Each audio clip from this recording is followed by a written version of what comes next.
Hi teachers, welcome back to my channel. KTET in 10-day ചലഞ്ചിലാണ് നമ്മളിപ്പോൾ. ഇന്ന് day 2. ഇന്ന് നമ്മൾ സെലക്ട് ചെയ്തിരിക്കുന്ന സബ്ജക്ട് CDP ആണ്, ചൈൽഡ് ഡെവലപ്മെന്റ് ആൻഡ് പെഡഗോജി. ഞാൻ ഇന്ന് കേട്ടറ്റ് നവംബർ 2024 ഒരു ക്വസ്റ്റ്യൻ പേപ്പർ ചൂസ് ചെയ്തിട്ടുണ്ട്. ആ ക്വസ്റ്റ്യൻ പേപ്പറിൽ വരുന്ന 15 ക്വസ്റ്റ്യൻസ് നമുക്ക് ഡിസ്കസ് ചെയ്യാം. ആ 15 ക്വസ്റ്റ്യൻസിന്റെ കൂടെ അതിന്റെ ഓപ്ഷൻസും എക്സ്പ്ലനേഷൻസും വരുന്നതാണ്. അപ്പോൾ വീഡിയോയിലേക്ക് പോവാം. കേട്ടിട്ട് ആദ്യമായിട്ട് എഴുതുന്ന ആൾക്കാർക്ക് ഇതിന്റെ ഒരു പാറ്റേൺ മനസ്സിലാവാൻ വേണ്ടിയിട്ടാണ് ഈ ഒരു ഫ്രണ്ട് പേജും കൂടി ഞാൻ ഇൻക്ലൂഡ് ചെയ്തിട്ടുള്ളത്. ഇവിടെ ചൈൽഡ് ഡെവലപ്മെന്റ് ആൻഡ് പെഡഗോജി 30 മാർക്സിനാണുള്ളത്. അതുപോലെ മാത്സ് ആൻഡ് ജനറൽ സയൻസ് അല്ലെങ്കിൽ സോഷ്യൽ സയൻസ് അങ്ങനെ നമുക്ക് ഓപ്റ്റ് ചെയ്യാൻ പറ്റും. മാത്സ് ആൻഡ് ജനറൽ സയൻസ് ആണെങ്കിൽ നമ്മൾ 30 + 30 60 മാർക്സിന്, അതുപോലെ സോഷ്യൽ സയൻസ് ആണെങ്കിൽ 60 മാർക്സിന്. അങ്ങനെ ടോട്ടല് നമുക്ക് 90 മാർക്സിനാണ് ഈ ഒരു പേപ്പർ ഉള്ളത്. അപ്പൊ മാത്സ് എഴുതുന്ന ആള് സയൻസും എഴുതണം, സയൻസ് എഴുതുന്ന ആള് മാത്സും എഴുതണം. പക്ഷെ സോഷ്യൽ സയൻസ് എഴുതുന്നവർക്ക് സോഷ്യൽ സയൻസിൽ 60 മാർക്കാണ് അറ്റൻഡ് ചെയ്യേണ്ടത്. പിന്നെ ചൈൽഡ് ഡെവലപ്മെന്റ് ആൻഡ് പെഡഗോജിയുടെ ഭാഗം കോമൺ ആയിട്ട് എല്ലാവർക്കും അറ്റൻഡ് ചെയ്യേണ്ട ഒരു പേപ്പറാണ്. നമുക്ക് ക്വസ്റ്റ്യനിലേക്ക് പോവാം. First question: a child who excels in science subjects due to his better mathematical skills is associated with. ഇവിടെ ഗണിതപരമായ മെച്ചപ്പെട്ട കഴിവുകളുള്ളതിനാൽ ശാസ്ത്ര വിഷയങ്ങളിൽ മെച്ചപ്പെട്ട പ്രകടനം കാഴ്ചവെക്കുന്ന ഒരു കുട്ടിയുമായി ബന്ധപ്പെടുന്നത് ഏതാണ്? ഇവിടെ എന്താണ്? ന്യൂമോണിക്സ് ആണോ, പോസിറ്റീവ് ട്രാൻസ്ഫർ ആണോ, അതോ റീസണിങ് ആണോ, ലോജിക്കൽ മാത്തമാറ്റിക്കൽ ഇന്റലിജൻസ് ആണോ കറക്റ്റ് ആയിട്ടുള്ള ആൻസർ? ഇവിടെ നോക്കൂ, ന്യൂമോണിക്സ് എന്ന് പറഞ്ഞാൽ എന്താണ്? പഠിച്ച കാര്യങ്ങൾ ഓർത്തു വെക്കാൻ വേണ്ടി നമ്മൾ ഉപയോഗിക്കുന്ന ടെക്നിക്കുകളെയാണ് നമ്മൾ ന്യൂമോണിക്സ് എന്ന് പറയാം. അപ്പൊ ഇതിൽ ഏതാണ് കറക്റ്റ് ആയിട്ടുള്ള ആൻസർ വരിക? പോസിറ്റീവ് ട്രാൻസ്ഫർ ആണ് കറക്റ്റ് അല്ലെ. ഒരു ഭാഗത്ത് നമ്മൾ പഠിച്ച കാര്യങ്ങൾ മറ്റൊരു ഏരിയയിൽ നമുക്ക് അപ്ലൈ ചെയ്യാൻ അല്ലെങ്കിൽ അത് യൂസ്ഫുൾ ആകുന്നു എന്നുള്ളതാണ് കറക്റ്റ് ആയിട്ടുള്ള ഉത്തരം വരുന്നത്. ഈ പോസിറ്റീവ് ട്രാൻസ്ഫറിന്റെ കൂടെ നമുക്ക് നെഗറ്റീവ് ട്രാൻസ്ഫർ ഉണ്ട്. നെഗറ്റീവ് ട്രാൻസ്ഫർ എന്ന് പറഞ്ഞാൽ എന്താണ്? ഒരു സ്ഥലത്ത് പഠിച്ച കാര്യങ്ങൾ മറ്റൊരു സ്ഥലത്തുള്ള പഠനത്തെ ഹിൻഡർ ചെയ്യുന്നു അല്ലെങ്കിൽ അതിനെ തടസ്സപ്പെടുത്തുകയാണെന്നുണ്ടെങ്കിൽ അതിനെ നമുക്ക് നെഗറ്റീവ് ട്രാൻസ്ഫർ എന്ന് പറയാം. അടുത്തത് സീറോ ട്രാൻസ്ഫർ ഉണ്ട്. സീറോ ട്രാൻസ്ഫർ എന്ന് പറഞ്ഞാൽ എന്താ? നമ്മൾ ഓൾറെഡി പഠിച്ചത് പോസിറ്റീവായിട്ടോ നെഗറ്റീവായിട്ടോ നമുക്ക് അപ്ലൈ ചെയ്യാൻ പറ്റുന്നില്ലെങ്കിൽ അല്ലെങ്കിൽ യാതൊരു എഫക്റ്റും ഇല്ലെങ്കിൽ അതിനെ നമുക്ക് സീറോ ട്രാൻസ്ഫർ എന്നാണ് പറയാം. ഉദാഹരണം പറയാം. പോസിറ്റീവ് ട്രാൻസ്ഫറിന് ഉദാഹരണമായിട്ട് നമുക്ക് ഇപ്പൊ ഈ ക്വസ്റ്റ്യനിൽ തന്നെ മാത്സ് നന്നായിട്ട് കുട്ടിക്ക് ചെയ്യാൻ കഴിയുന്നുണ്ട്. അതുകൊണ്ട് തന്നെ സയൻസിൽ, ഫിസിക്സിൽ, കെമിസ്ട്രിയിലൊക്കെ വരുന്ന കാൽക്കുലേഷൻസ് ഒക്കെ കുട്ടിക്ക് എന്ത് ചെയ്യാൻ പറ്റും? നന്നായിട്ട് ചെയ്യാൻ കഴിയും. അപ്പൊ ആദ്യം പഠിച്ച കാര്യത്തെ കുട്ടി എന്ത് ചെയ്യാണ്? വേറൊരു സ്ഥലത്ത് പോസിറ്റീവായിട്ട് അപ്ലൈ ചെയ്തു അല്ലെ, അത് ഹെൽപ്പ് ചെയ്തു കുട്ടിയെ. അതിനെയാണ് നമ്മൾ പോസിറ്റീവ് ട്രാൻസ്ഫർ എന്ന് പറയാം. Question number 2. Teacher incites all students to write a diary highlighting the daily activities on an evaluation period. Here the strategy used by the teacher is. ഇവിടെ എന്താണ്? ടീച്ചർ എന്താ പറയുന്നത്? എല്ലാ കുട്ടികളോടും ഡയറി എഴുതാനാണ് പറയുന്നത്. എന്തിനെ കുറിച്ചാണ്? കുട്ടിയുടെ daily activities on an evaluation basis. കുട്ടിയുടെ ഡെയിലി ഉള്ള പഠന കാര്യങ്ങളെ വിലയിരുത്തിക്കൊണ്ട് ഒരു ഡയറി എഴുതാനാണ് പറയുന്നത്. അപ്പൊ ഇവിടെ ടീച്ചർ ഉപയോഗിക്കുന്ന സ്ട്രാറ്റജി ഏതാണെന്നാണ് ചോദിച്ചിട്ടുള്ളത്. മെറ്റാകോഗ്നിഷൻ ആണോ, പ്രോബ്ലം സോൾവിംഗ് ആണോ, കൺസ്ട്രക്റ്റിവിസ്റ്റ് ലേണിംഗ് ആണോ, ഇൻക്വയറി ലേണിംഗ് ആണോ? ഇവിടെ ഏതാണ് വരുന്നത്? മെറ്റാകോഗ്നിഷൻ ആണ് കറക്റ്റ് ആയിട്ടുള്ള ഉത്തരം. കുട്ടി എന്ത് ചെയ്യാണ്? കുട്ടിയുടെ ആക്ടിവിറ്റീസിനെ കുറിച്ച് അല്ലെങ്കിൽ കുട്ടിയുടെ തിങ്കിങ്ങിനെ കുറിച്ച് കുട്ടി തന്നെ ആലോചിക്കുകയാണ്. കുട്ടിയുടെ തിങ്കിങ് പ്രോസസ്സിനെ കുറിച്ച് കുട്ടി തന്നെ ആലോചിക്കുന്നു. തിങ്കിങ് അബൌട്ട് തിങ്കിങ് എന്താണ്? മെറ്റാകോഗ്നിഷൻ ആണ്. Metacognition is the thinking about thinking. Next question: the theory that emphasized the role of psychodynamic elements in the development of personality is known as. Psychodynamic elements നെ കുറിച്ച് പറയുന്നത് ഏത് തിയറിയാണ്? Correct answer Freud psychoanalytic theory എന്നാണ്. അപ്പൊ നമുക്ക് ഫ്രോയിഡിന്റെ psychoanalytic theory നോക്കാം. സൈക്കോ അനലറ്റിക് തിയറി പറയുമ്പോൾ നമ്മൾ മെയിൻ ആയിട്ട് ഇത് എന്താണ്, ഈഗോ എന്താണ്, സൂപ്പർ ഈഗോ എന്താണെന്നുള്ളത് അറിഞ്ഞിരിക്കണം. ഇതെന്ന് പറയുന്നത് നമ്മുടെ മൈൻഡിന്റെ പ്ലഷർ സീക്കിംഗ് ഏരിയയാണ്. ഇതിനെ നമുക്കൊരു ചെറിയ കുട്ടിയായിട്ട് കാണാം. ഈ ചെറിയ കുട്ടികൾ എങ്ങനെയാ? എന്തെങ്കിലും വേണമെന്ന് ആഗ്രഹിച്ചാൽ അത് അപ്പം തന്നെ വേണമെന്ന് വാശി പിടിക്കും. അത് അപ്പം തന്നെ നടത്തണം എന്നാണ് അവരുടെ ഒരു ആഗ്രഹം. അതിന്റെ പോസിറ്റീവ് വശങ്ങളോ നെഗറ്റീവ് വശങ്ങളോ ഒന്നും അറിയേണ്ട ആവശ്യം കുട്ടികൾക്കില്ല. അങ്ങനെയാണ് ഇത്. അപ്പപ്പ തോന്നുന്ന കാര്യങ്ങൾ അപ്പപ്പ ആലോചിക്കാതെ ചെയ്യണം. പ്ലഷർ ആണ് മെയിൻ ആയിട്ട് വേണ്ടത്. ഇതിന് പ്ലഷർ സീക്കിംഗ് പ്രിൻസിപ്പിൾ ആണ് ഉള്ളത്. Next ego. ഈഗോ എന്ന് പറയുന്നത് റിയാലിറ്റി പ്രിൻസിപ്പിളിനെ ബേസ് ചെയ്തിട്ട് വർക്ക് ചെയ്യുന്നതാണ്. എന്ന് വെച്ചാൽ എന്തെങ്കിലും ഒരു കാര്യം ചെയ്യുന്നതിന് മുൻപ് അതിന്റെ നല്ല വശവും ചീത്ത വശവും നോക്കി റിയാലിറ്റി അനുസരിച്ചിട്ടാണ് വർക്ക് ചെയ്യുക. അടുത്തത് സൂപ്പർ ഈഗോ. സൂപ്പർ ഈഗോ എന്ന് പറയുന്നത് നമ്മുടെ മോറൽ ഡെവലപ്മെന്റ് ആയിട്ട് ബേസ് ചെയ്തിട്ടുള്ളതാണ്. എന്താണ് ശരി, എന്താണ് തെറ്റ് എന്നുള്ളത് കറക്റ്റ് ആയിട്ട് നമ്മുടെ മൈൻഡ് തിരിച്ചറിയുന്നു. സൂപ്പർ ഈഗോ വർക്ക് ചെയ്യുന്നത് നമ്മൾ നമ്മുടെ പാരന്റ്സിൽ നിന്നും സൊസൈറ്റിയിൽ നിന്നും മനസ്സിലാക്കിയെടുത്ത നല്ല സ്വഭാവങ്ങളെ അടിസ്ഥാനമാക്കിക്കൊണ്ടാണ്.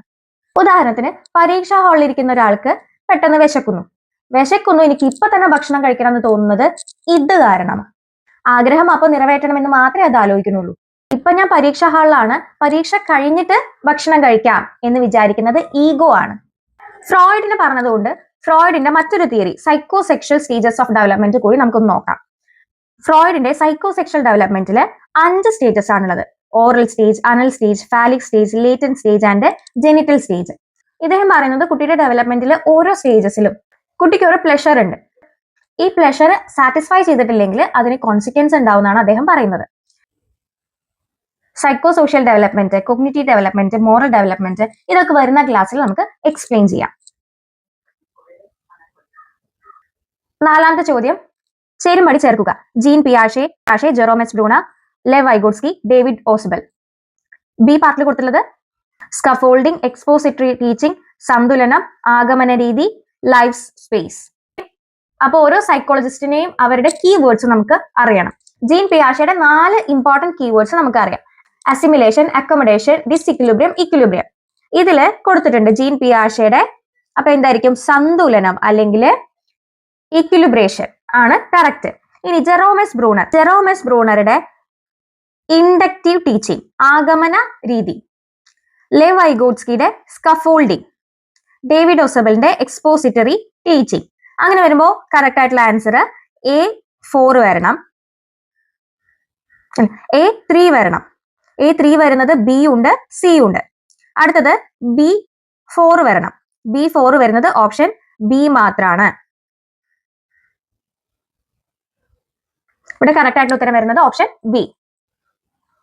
അടുത്ത ചോദ്യം, 8ാം ക്ലാസ്സിലെ ഗണിത പരീക്ഷയിൽ തോൽവി സംഭവിച്ച രാമു തന്റെ പരാജയ കാരണം അധ്യാപകൻ നന്നായി പാഠങ്ങൾ പഠിപ്പിച്ചില്ല എന്ന് ചൂണ്ടിക്കാട്ടുന്നു. രാമു ഇവിടെ പ്രയോജനപ്പെടുത്തുന്ന സമായോജന തന്ത്രം എന്ത്? ഇവിടെ പ്രൊജക്റ്റീവ് ടെക്നിക്കുകളെ കുറിച്ചാണ് ചോദ്യം, അല്ലെ? റാഷണലൈസേഷൻ എന്ന് പറഞ്ഞാൽ എന്തെങ്കിലും സോഷ്യലി ആക്സെപ്റ്റഡ് ആയിട്ടുള്ള എക്സ്ക്യൂസുകൾ പറയാം. ഇപ്പോ രാജു ഫെയിലായതിന് കാരണം രാജു പഠിക്കാത്തതാണെന്ന് രാജുവിന് എന്ത് ചെയ്യാൻ പറ്റുന്നില്ല? ആക്സെപ്റ്റ് ചെയ്യാൻ പറ്റുന്നില്ല. പകരം സോഷ്യലി ആക്സെപ്റ്റഡ് ആയിട്ട് അയാൾ ഒരു എക്സ്ക്യൂസ് പറയുന്നു. എന്താണ്? ടീച്ചർ നന്നായിട്ട് പഠിപ്പിച്ചിട്ടില്ല, അതുകൊണ്ടാണ് ഞാൻ ഫെയിൽ ആയത്. അതാണ് റാഷണലൈസേഷൻ. അടുത്തത് റിഗ്രഷൻ എന്താന്ന് നോക്കാം. റിഗ്രഷൻ എന്ന് പറയുമ്പോൾ ചെറിയ കുട്ടികളെ പോലെ ആക്ട് ചെയ്യുക. എന്തിനു വേണ്ടിയിട്ടാണ്? ഒന്നെങ്കിൽ സ്ട്രെസ് ഇല്ലാതെ ആവാനോ അല്ലെങ്കിൽ അറ്റൻഷനും വേണ്ടിയിട്ടാണ് ഇത്തരത്തില് റിഗ്രഷൻ ചൂസ് ചെയ്യുന്നത്. നെക്സ്റ്റ്, ഐഡന്റിഫിക്കേഷൻ എന്ന് പറയുമ്പോൾ നമുക്ക് ഇഷ്ടമുള്ള ഒരാളുടെ പോലെ നമ്മൾ എന്ത് ചെയ്യുന്നു? ആക്ട് ചെയ്യുന്നു. ഇതാണ് ഐഡന്റിഫിക്കേഷൻ കൊണ്ട് ഉദ്ദേശിക്കുന്നത്. Rationalisation, regression, identification. അപ്പൊ ഇവിടെ കറക്റ്റ് ആയിട്ടുള്ള ഉത്തരം എന്താണ് വരുന്നത്? ഇവിടെ റാഷണലൈസേഷൻ ആണ് കറക്റ്റ് ആയിട്ടുള്ള ഉത്തരം. അടുത്ത നമ്മുടെ ഓപ്ഷനിൽ പ്രൊജക്ഷൻ ആണുള്ളത്. പ്രൊജക്ഷൻ അല്ലെങ്കിൽ പ്രക്ഷേപണം. എന്താണ് പ്രൊജക്ഷൻ എന്ന് പറഞ്ഞു കഴിഞ്ഞാൽ? നമുക്ക് ഉള്ളൊരു സ്വഭാവം നമുക്കുണ്ട് എന്ന് ആക്സെപ്റ്റ് ചെയ്യുന്നതിന് പകരം അത് മറ്റൊരാൾക്കുണ്ട് എന്ന് പറയുന്നു. ഉദാഹരണത്തിന്, ഒരു ക്ലാസ്സിലെ കുട്ടി ഭയങ്കര അഗ്രസീവ് ആണ്, പക്ഷെ അത് ആ കുട്ടിക്ക് ആക്സെപ്റ്റ് ചെയ്യാൻ കഴിയുന്നില്ല. പകരം കുട്ടി എന്ത് ചെയ്യുന്നു? മറ്റുള്ള കുട്ടികളെല്ലാം ആ കുട്ടിയോട് അഗ്രസീവ് ആയിട്ടാണ് ബിഹേവ് ചെയ്യുന്നത് എന്ന് പറയുന്നു. അതാണ് പ്രൊജക്ഷൻ കൊണ്ട് ഉദ്ദേശിക്കുന്നത്. നമുക്കുള്ളൊരു ചീത്ത സ്വഭാവം നമുക്കുണ്ട് എന്ന് ആക്സെപ്റ്റ് ചെയ്യാൻ പറ്റാതെ അത് മറ്റൊരാളുടെ തലയിൽ കെട്ടിവെക്കുന്നു. സബ്ലിമേഷൻ ഒരു മെച്ചർ ടൈപ്പ് ഓഫ് പ്രൊജക്ഷൻ ആണ്. ഇവിടെ എന്താ സംഭവിക്കുന്നതെന്ന് വെച്ച് കഴിഞ്ഞാൽ നമുക്കുള്ള മോശം സ്വഭാവം സോഷ്യലി ആക്സെപ്റ്റഡ് ആയിട്ടുള്ള മറ്റൊരു കാര്യത്തിലേക്ക് വഴിതിരിച്ചു വിടുകയാണ് ചെയ്യുന്നത്. ഉദാഹരണത്തിന്, ഭയങ്കര അഗ്രസീവ് ആയിട്ടുള്ള ഒരാള് ബോക്സിംഗ് ഏരിയയിലേക്ക് തിരിയുന്നു. അയാളുടെ അഗ്രഷൻ ഒക്കെ എവിടെ കാണിക്കുന്നത്? അയാൾ ആ ഗെയിമിലേക്ക് തിരിച്ചുവിടുകയാണ് ചെയ്യുന്നത്. അതാണ് സബ്ലിമേഷൻ. നെക്സ്റ്റ് ഐഡന്റിഫിക്കേഷൻ നമ്മൾ ഓൾറെഡി എക്സ്പ്ലെയിൻ ചെയ്തു. ഇവിടെ കറക്റ്റ് ആയിട്ടുള്ള ഉത്തരം എന്താണ് വരുന്നത്? റാഷണലൈസേഷൻ ആണ്, അല്ലെങ്കിൽ യുക്തീകരണം. അടുത്ത ചോദ്യം, which day is celebrated as the international day of people with disabilities? Answer ആയിട്ട് വരുന്നത് December 3 ആണ്. ഇതുമായിട്ട് ബന്ധപ്പെട്ട് കുറച്ച് കാര്യങ്ങൾ നമുക്ക് നോക്കാം. നമുക്ക് PWD ആക്ട് ഇമ്പോർട്ടന്റ് ആണ്. 2016 PWD ആക്ട്. ഇന്ത്യയില് rights of persons with disabilities act എന്നാണ് RPWD ആക്ടിന്റെ full form. Rights of persons with disability act 2016. 1995 persons with disabilities act ഉണ്ടായിരുന്നു, PWD ആക്ട്. ആ ആക്ട് ഇംപ്രവൈസ് ചെയ്തിട്ടാണ് പിന്നെ 2016 RPWD ആക്ട് വന്നത്. PWD ആക്ടില് ആകെ കൂടി 7 ഡിസബിലിറ്റീസ് ആണ് ഉൾക്കൊള്ളിച്ചിട്ടുണ്ടായിരുന്നുള്ളൂ. എന്നാൽ 2016 വന്നിട്ടുള്ള RPWD ആക്ടില് 21 ഡിസബിലിറ്റീസ് ഉണ്ട് എന്നുള്ളതും കൂടി ഓർത്തു വെക്കാം. അടുത്ത ചോദ്യം, A boy likes his geography teacher very much. He spends more time studying geography and scores good marks in the subject. Which law of learning is applicable here? ഇവിടെ കുട്ടിക്ക് എന്താണ്, ജോഗ്രഫി ടീച്ചറെ നല്ല ഇഷ്ടമാണ്. അതുകൊണ്ട് ജോഗ്രഫി നന്നായിട്ട് പഠിക്കാൻ, അല്ലെങ്കിൽ ജോഗ്രഫി പഠിക്കാൻ ഒരുപാട് സമയം ചെലവഴിക്കുന്നുണ്ട്, നന്നായിട്ട് മാർക്ക് സ്കോർ ചെയ്യുന്നുണ്ട്. ഇവിടെ ഏത് ലോ ഓഫ് ലേണിംഗ് ആണ് അപ്ലിക്കബിൾ ആയിട്ടുള്ളത് എന്നാണ് ചോദിക്കുന്നത്. Law of association, law of readiness, law of generalisation, law of effect. Thorndike's laws of learning. Thorndike 3 main ലോസും 5 സബോർഡിനേറ്റ് ലോസും കൊണ്ടുവന്നിട്ടുണ്ട്. ഇതില് law of readiness, the law of exercise, the law of effect എന്നിവയാണ് 3 loss. Law of readiness എന്താണെന്ന് നോക്കാം. കുട്ടി പഠിക്കാൻ ready ആയിരിക്കുന്ന സമയത്ത് മാത്രമേ കുട്ടിയെ നല്ല എഫക്റ്റീവ് ആയിട്ട് പഠിക്കാൻ പറ്റുള്ളൂ എന്ന് പറയുന്നതാണ് ലോ ഓഫ് റെഡിനെസ്. കുട്ടി പഠിക്കാൻ റെഡി ആയിരിക്കണം. Next, law of exercise. Law of exercise നമുക്ക് ലോ ഓഫ് യൂസ് ഉണ്ട്, ലോ ഓഫ് ഡിസ്യൂസ് ഉണ്ട്. അതിൽ പറയുന്നത് എന്താണെന്ന് വെച്ച് കഴിഞ്ഞാൽ, ലോ ഓഫ് യൂസ് പറയുന്നത് നമ്മൾ എത്രത്തോളം ഒരു ടാസ്ക് റിപ്പീറ്റ് ആയി ചെയ്യുന്നു അത്രത്തോളം ലേണിംഗിന്റെ എമൗണ്ട് കൂടുമെന്നാണ്. അപ്പൊ ലോ ഓഫ് ഡിസ്യൂസ് എന്തായിരിക്കും, എത്രത്തോളം നമ്മൾ റിപ്പീറ്റ് ചെയ്യുന്നത് കുറയുന്നോ, എക്സസൈസ് ചെയ്യുന്നത് കുറയുന്നോ അത്രത്തോളം നമ്മുടെ ലേണിംഗിന്റെ ഔട്ട്കം കുറയുമെന്നാണ് പറയുന്നത്. അതാണ് law of exercise. Next, law of effect. Law of എഫക്റ്റിൽ പറയുന്നത് നമുക്ക് കിട്ടുന്ന റിസൾട്ട്, നമ്മളൊരു കാര്യം ചെയ്തിട്ട് നമുക്ക് കിട്ടുന്ന റിസൾട്ട് പോസിറ്റീവ് റിസൾട്ട് ആണ് എന്നുണ്ടെങ്കിൽ നമുക്ക് എന്താണ്, ആ ഒരു ടാസ്ക് പിന്നെയും ചെയ്യാനുള്ള ഒരു പ്രവണത ഉണ്ടാവും. ഒരു ബിഹേവിയർ ആണെങ്കിൽ തന്നെ ആ ബിഹേവിയർ പിന്നെയും കാഴ്ചവെക്കാനുള്ള ഒരു ടെൻഡൻസി ഉണ്ടാവും. നേരെ മറിച്ച് നെഗറ്റീവ് ആയിട്ടുള്ള ഒരു റീഇൻഫോഴ്സ്മെന്റ് ആണ് നമുക്ക് കിട്ടുന്നതെന്നുണ്ടെങ്കിൽ നമുക്ക് ആ ബിഹേവിയർ പിന്നെയും കാണിക്കാൻ തോന്നില്ല.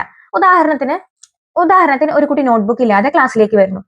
ആ കുട്ടിയെ ടീച്ചർ പ്രശംസിക്കുകയാണെന്നുണ്ടെങ്കിൽ എന്താ സംഭവിക്കുക, പിന്നെയും ബിഹേവിയർ തന്നെ കാണിച്ചുകൊണ്ടേയിരിക്കും. എന്നാൽ അത് തന്നെ കുട്ടിയെ പണിഷ് ചെയ്യായിരുന്നു ചെയ്തിരുന്നത് എന്നുണ്ടെങ്കിൽ പിന്നീട് കുട്ടി എന്ത് ചെയ്യില്ല, ആ ബിഹേവിയർ കാണിക്കില്ല. നെക്സ്റ്റ്, സബോർഡിനേറ്റ് ലോസ് ആണ്.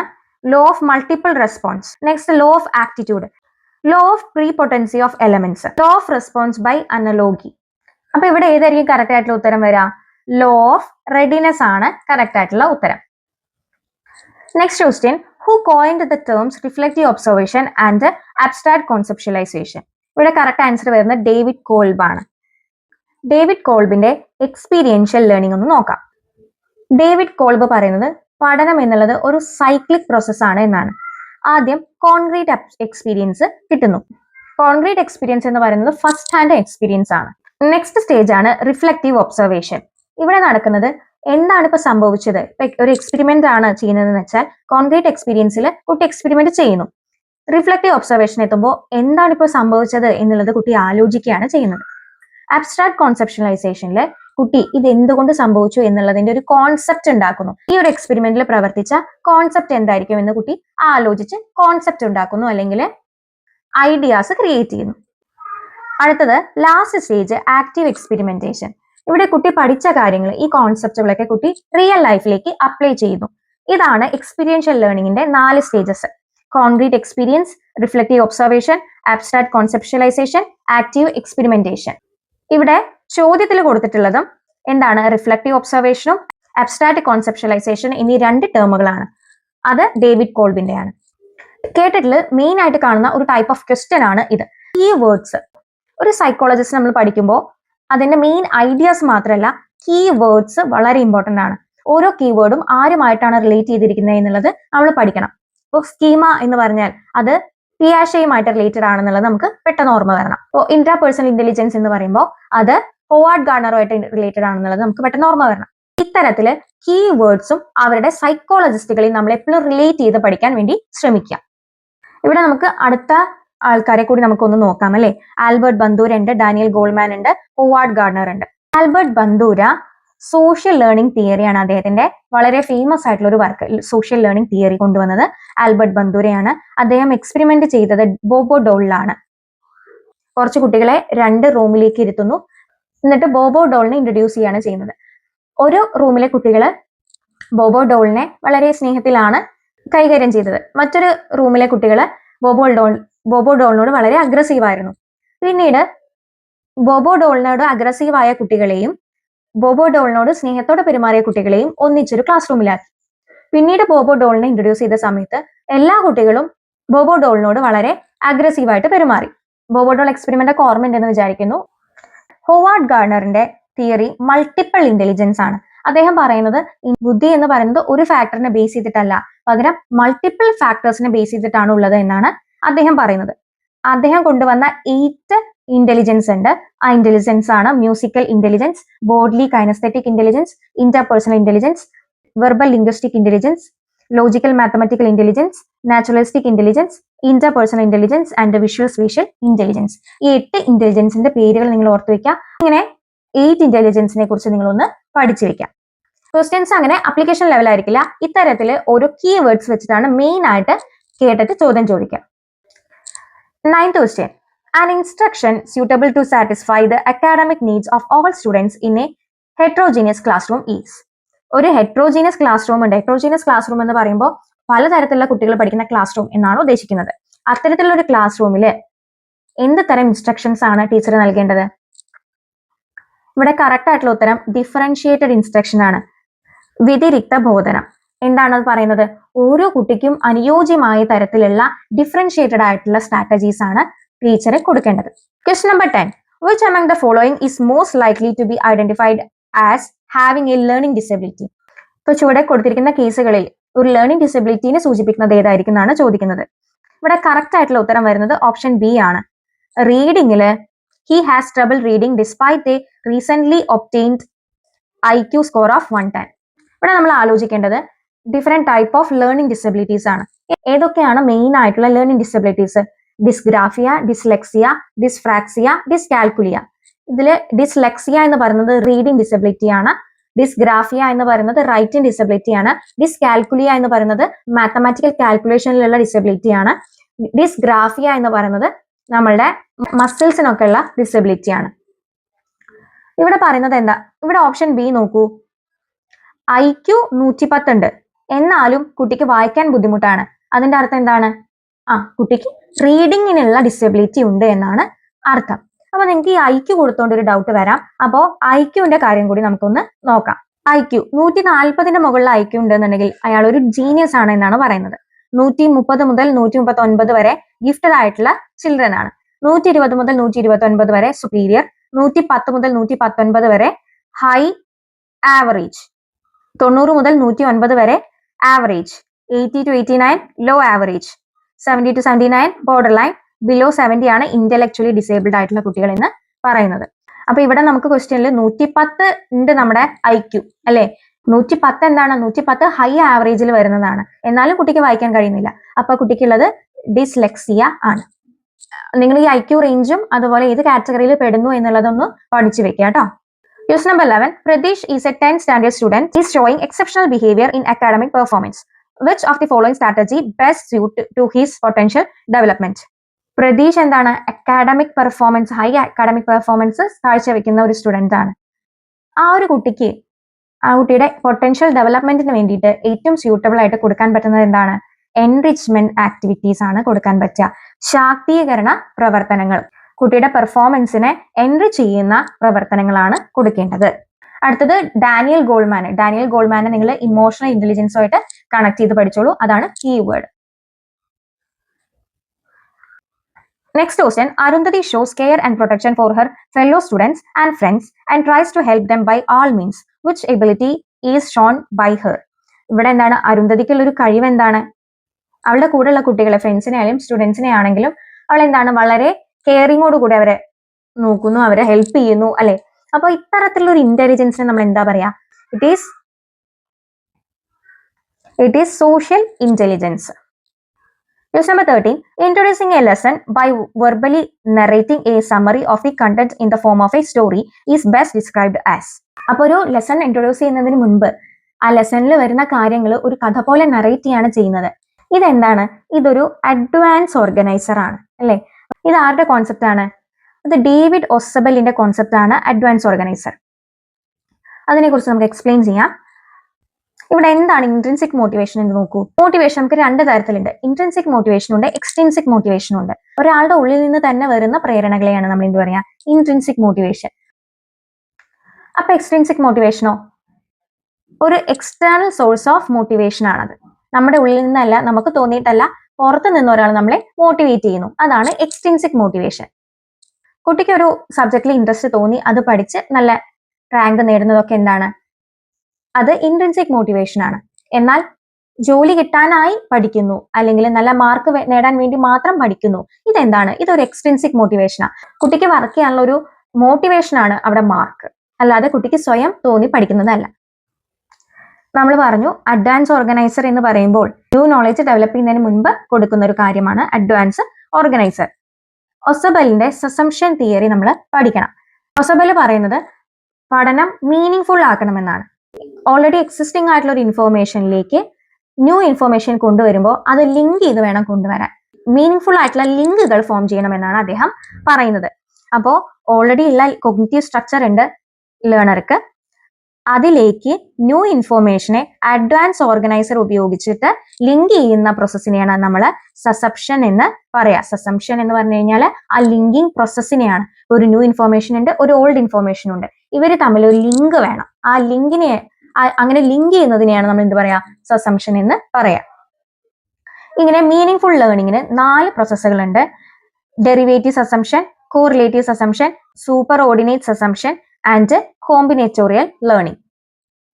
ഇതില് ഡെറിവേറ്റീവ് സസംഷൻ എന്ന് പറയുമ്പോൾ നമ്മൾ ഓൾറെഡി പഠിച്ച ഒരു കാര്യത്തിന്റെ എക്സാമ്പിളുകളാണെന്നുണ്ടെങ്കിൽ അതിനെ നമുക്ക് ഡെറിവേറ്റീവ് സസംഷൻ എന്നാണ് പറയാം. ഇപ്പോ ഒരു ബേർഡ്, നമ്മൾ ബേർഡിനെ കുറിച്ചുള്ള കാര്യങ്ങളെല്ലാം പഠിച്ചു.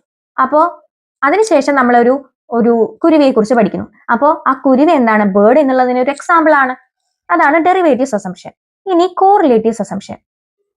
കോറിലേറ്റീവ് സസംഷനിൽ നമ്മൾ കൊടുക്കുന്ന ന്യൂ ഇൻഫോർമേഷൻ പഴയ ഉണ്ടായിരുന്ന ഇൻഫോർമേഷനെ പുതുക്കുകയോ അല്ലെങ്കിൽ എക്സ്പാൻഡ് ചെയ്യുകയോ ചെയ്യും. ഉദാഹരണത്തിന് നമ്മൾ ബേർഡിനെ കുറിച്ച് പഠിച്ചു. ബേർഡിനെ കുറിച്ച് പഠിക്കുമ്പോൾ നമ്മൾ ആദ്യം പഠിക്കുക എല്ലാ പറക്കുന്ന വസ്തുക്കളും ബേർഡ് ആണെന്നാണ് പഠിക്കുക. പക്ഷെ പിന്നീടാണ് ഓസ്ട്രിച്ചിനെ കുറിച്ച് പഠിക്കുന്നത്. അപ്പൊ ഈ ഓസ്ട്രിച്ച് പറക്കില്ല എന്നുള്ളൊരു കോൺസെപ്റ്റ് വന്നു. അപ്പൊ ഓൾറെഡി ഉണ്ടായിരുന്ന ബേർഡ് പറക്കുന്നതാണ് എന്ന കോൺസെപ്റ്റിന് ഒരു മാറ്റം സംഭവിച്ചു, അല്ലെ? അതിനൊന്ന് എക്സ്പാൻഡ് ചെയ്യിച്ചു. നെക്സ്റ്റ് സൂപ്പർ ഓർഡിനേറ്റ് ലേണിംഗ് ആണ്. ഇവിടെ വരുന്നത് നമുക്ക് ഓൾറെഡി കുറെ എക്സാമ്പിളുകൾ അറിയാം, പിന്നീട് ബ്രോഡായിട്ട് പഠിക്കുന്നു. ഇവിടെ ഉദാഹരണമായിട്ട് ആദ്യം നമുക്ക് കാക്കനെ കുറിച്ച് അറിയാം, കോഴീനെ കുറിച്ച് അറിയാം, പിന്നീട് പക്ഷി എന്ന കോൺസെപ്റ്റ് പഠിക്കുന്നു. അങ്ങനെയാണെങ്കിൽ അതിന് എന്ത് പറയാം? സൂപ്പർ ഓർഡിനേറ്റ് ലേണിംഗ് എന്നാണ് പറയുന്നത്. അടുത്തത് കോമ്പിനേറ്റോറിയൽ ലേണിംഗ്. കോമ്പിനേറ്റോറിയൽ ലേണിംഗിൽ പറയുന്നത് പുതിയൊരു ഇൻഫോർമേഷൻ പഠിക്കുന്നുണ്ട്, പഴയതുമായിട്ട് കണക്ട് ചെയ്തിട്ടാണ് പഠിക്കുന്നത്, പക്ഷെ പഴയതിലേക്ക് കറക്റ്റ് ആയിട്ട് ഫിറ്റ് ആവില്ല. ഉദാഹരണത്തിന് നമ്മൾ ആദ്യം പ്ലാനറ്റ്സിനെ കുറിച്ച് പഠിക്കുന്നുണ്ട്, പിന്നെയാണ് നമ്മൾ സ്റ്റാർസിനെ കുറിച്ച് പഠിക്കുന്നത്. പ്ലാനറ്റ്സിനെ കണക്ട് ചെയ്തിട്ടാണ് സ്റ്റാർസ് പഠിക്കുക, പക്ഷെ എന്തല്ല, പ്ലാനറ്റും സ്റ്റാർസും സെയിം അല്ല. നെക്സ്റ്റ് അദ്ദേഹത്തിന്റെ ഒരു കോൺസെപ്റ്റ് ആണ് അഡ്വാൻസ് ഓർഗനൈസേഴ്സ്. അഡ്വാൻസ് ഓർഗനൈസേഴ്സ് ഉപയോഗിച്ചിട്ടാണ് ലിങ്ക് ഉണ്ടാകേണ്ടതെന്നാണ് അദ്ദേഹം പറഞ്ഞത്. അഡ്വാൻസ് ഓർഗനൈസേഴ്സ് എക്സ്പോസിറ്ററീസ് ആവാം, നറേറ്റീവ് ആവാം, സ്കിമ്മിംഗ് ആവാം, ഗ്രാഫിക് ഓർഗനൈസേഴ്സ് ആവാം. Next question. A system of grading in which students are graded based on prefixed performance standards is known as. Grading സിസ്റ്റത്തിൽ പലതരത്തിലുള്ള grading ഉണ്ട്, അല്ലെ? ഇതിലിപ്പോ പ്രീഫിക്സ്ഡ് ആയിട്ടുള്ള പെർഫോമൻസിനെ ബേസ് ചെയ്തിട്ടാണ് ഗ്രേഡ് ചെയ്യുന്നുണ്ടെങ്കിൽ അതിനെന്താ നമ്മൾ പറയാ? It is known as absolute grading. ബാക്കിയുള്ളത് എല്ലാം എന്താണെന്ന് അറിയണം.